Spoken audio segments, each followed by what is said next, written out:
4,800 గజాల ఉండే ఒక ఎకరం భూమిని ఉచితంగా ప్రభుత్వానికి ఇచ్చి డెవలప్మెంట్ కింద ఆ ప్రభుత్వం ఇచ్చే 1,200 గజాలు 200 గజాల కమర్షియల్తో సరిపెట్టుకుంటూ రాజధాని కోసం త్యాగం చేస్తున్నట్టు అమరావతి రైతులని అవి రిజిస్ట్రేషన్కి వేధిస్తున్నారట. ఇప్పుడు ఆంధ్రజ్యోతి రాసుకొచ్చినటువంటి వార్త, నారాయణకి కంప్లైంట్ చేసినటువంటిది. కొందరు ఉద్యోగులు లంచం కింద ప్లాట్లు ఇవ్వాలని డిమాండ్ చేస్తున్నారు. మంత్రి నారాయణకు మంగళవారం నాడు సిఆర్డీఏ కార్యాలయంలో అమరావతి రైతు జేఏసీ నేతలే ఫిర్యాదు చేశారు. రాజధాని అమరావతి రైతుల సమస్యలను పరిష్కరించాలని కోరారు.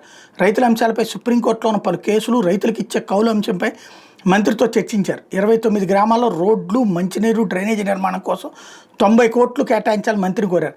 హైటెన్షన్ వైర్లు తొలగించడంతో పాటు ఇళ్లు లేని నిరుపేదలకు టిట్కో ఇళ్లు కేటాయించాలని మంత్రిని కోరారు. వచ్చే 2 ఏళ్లలో రైతుల ప్లాట్లకు మౌలిక సదుపాయాలు కల్పించాలన్నారు. కార్యాలయం నుంచి బయటకు వచ్చిన మంత్రి నారాయణ మీడియాతో మాట్లాడుతూ అమరావతి రైతులకు సమస్యలున్న మాట వాస్తవమేనని, కౌలు సంబంధించి కొన్ని సమస్యలు ఉన్నాయన్నారు.